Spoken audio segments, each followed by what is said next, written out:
আসসালামু আলাইকুম, good morning. কেমন আছেন সবাই? আশা করছি ভালো আছেন। Welcome to my channel Shashi's basket. দিনটি ছিল সোমবার, 1 সেপ্টেম্বর 2025। সেপ্টেম্বর মাসও চলে আসলো, মানে কিভাবে দিন যাচ্ছে তাই না? সকালবেলা উঠেই আমি বারান্দায় চলে এসেছি প্রতিদিনকার মতনই। একটু দেরি করেই এসেছি, এই জন্য রোদের ভাব দেখতেই পাচ্ছেন। অবশ্য 7টা-8টাতেও এই রোদ, বুঝেন সারাদিন কী অবস্থা। এত পরিমাণে গরম গিয়েছে আজকে যে কি বলবো, মানে আমি তো পুরা অসুস্থ হয়ে গেছিলাম বলা যায় এত গরমের জন্য, মানে প্রচণ্ড লেভেলের গরম। দুপুরের পর থেকে মাথা ব্যথাটা অতিরিক্ত মাত্রায় বেড়ে গেল। এতদিন তো ছিল, সেটা তো আমি আপনাদের অনেকবারই বলেছি যে ঝিমিঝিমি আকারে আমার মাথা ব্যথা এবার পুরোপুরি কমতেছিল না। তো আজকে একদম সেই আকারে রাত্রেবেলা বেড়ে গিয়েছিল। যাই হোক, তো আমি বারান্দায় হাঁটাহাঁটি করে কাপড়গুলো একটু তুলে রেখে এসে নাস্তা করতে আসলাম, তারপরে কাপড় চোপড় ভাঁজ করব ভেবেছি। তো এই যে কফিটা আমি এনেছিলাম সেটা হচ্ছে আমি একটু নিয়ে নিলাম যে টেস্ট করব আজকে, যেহেতু কফিটা তো শেষই হয়ে গিয়েছে আগেরটা। তো কেমন হবে আমি বিসমিল্লাহ বলেই নিচ্ছিলাম যে আল্লাহ জানে টেস্ট কেমন হয়। ভালো যদি না হয় তাহলে তো একদম গেলগা। তো আমার কাছে কেন যেন মনে হলো এটার টেস্ট ভালো। নেসক্যাফে তো সেই বহুত বছর ধরেই আমি খাচ্ছি। গোলটা আমার খুব বেশি একটা পছন্দ না, অনেকের পছন্দ, বাট আমার অত বেশি পছন্দ না। এই 2-3টা মানে ব্র্যান্ডই আমি খেয়েছি, আসলে এত বেশি আমি বলতে পারবো না। সো যাই হোক, এটা আমার কাছে ভালো লেগেছে।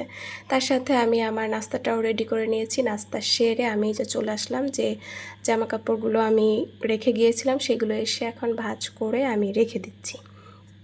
এই কাজগুলো যেদিন বাইরে যাই সেদিন আসলে বাইরে মেলায় থাকে জামা কাপড়, রাত্রে থাকে, সকালবেলা আমি তুলি। আর যেদিন আমার কোনো কাজ থাকে না, বিকালবেলা বেরোনোও হয় না, জামা কাপড় শুকিয়ে যায়, সেটা আমি বিকালবেলায় করে নিই, মানে রোদের উপর ডিপেন্ড করে আসলে। তারপরে হচ্ছে অবশেষে আমি 7 কাউন্টটা বের করলাম যে না, শুরু করি, কি আছে। রিডিং ব্লক তো অন্তত 2টা বই তো মাঝখানে আবার কমপ্লিট করলাম, দেখা যাক পড়তে পারবো।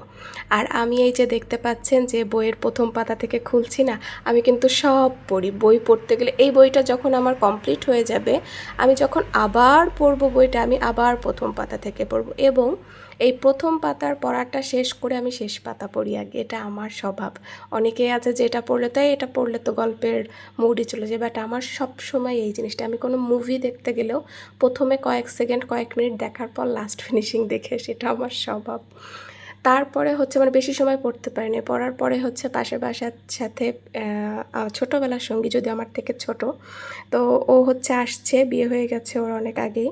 তো ও আসছে, তো ও হচ্ছে আম্মুকে বলতেছে কাকি আপনারা তো আসেনি না। আসলে আমি ওই যে বলেছি যে আমি তো এখন বিকালবেলা বেশিরভাগ দিনই বাসায় থাকি না, তো যাওয়াও হয় না। আর রাস্তা ঘুরে যেতে হয় বিধায় আম্মুর একলা একলা যেতেও ইচ্ছা করে না। ওই পাশের রাস্তাটা যেহেতু ব্লক, আর মেন রোড দিয়ে যাইতে মানে এমন না যে খুব দূরে, পাশের বাসা একদম জাস্ট ঘরের সাথে ঘর সেরকম। তারপরে ওখানে গিয়েছিলাম একটু, তারপরে এসে দুপুরের খাওয়া দাওয়া করে মজার আজকেও একটা চচ্চড়ি করেছে, সেটা দিয়ে খেয়ে নিলাম। তারপরে আমি রেডি হয়ে গিয়েছি যে যাব, মানে গরম কি বলবো, দেখেন রোদের অবস্থা। এই জন্য আমি ছাতা নিয়ে নিয়েছি, মানে আমার পুরো অস্থির লাগতেছিল, মানে সিরিয়াসলি, মানে 1 সেপ্টেম্বর এত গরম পড়ছে। তো কাকি মানে পড়াইতে যাওয়ার পর কাকুদের হচ্ছে কে জানো নাকি সৌদি আরব থেকে খেজুরটা পাঠাইছে, ওটা দিল, ওটা খাচ্ছিলাম। পড়ানো শেষ করে আমি বাসায় চলে আসলাম। রুটি আর বানাতে ইচ্ছা করছিল না, মানে এত গরম ছিল। এই জন্য হচ্ছে নুডলস করে নিয়েছিলাম রাত্রেবেলা চটজলদি। নুডলস করার পরেই মানে আমার এত অসহ্য লাগছে, আমি রাত্রে শাওয়ার করে ঘুমাইছি, তাতেও অবস্থা খারাপ। মানে ঘুম থেকে মাঝরাতে উঠে গিয়েছি, মাঝরাতে বৃষ্টিও হয়েছিল, সেটা ইনশাল্লাহ আগামী ব্লগে আপনারা দেখতে পাবেন। তো তখন তো আমি মানে মাথা ব্যথার জন্য মানে অস্থির হয়ে গেছে। আম্মু এসে তেল পানি দিয়ে দোয়া পড়ে মাথায় পানি দিয়েও কোনো মতো কমতেছিল না। 2-3টা ওষুধ খাইছি, তারপরে যায় মোটামুটি একটু কমেছে। তো এই তো আমি মটরশুঁটি আর ডিম দিয়ে হচ্ছে নুডলসটা করে নিলাম, মানে চটজলদি যেটা করা যায় আর কি। এটা আমাদের মাঝে মধ্যেই হয় রাতের ডিনারে। তো এই তো ছিল আজকের আমার ভিডিও, কেমন লাগলো জানাবেন। আল্লাহ হাফেজ।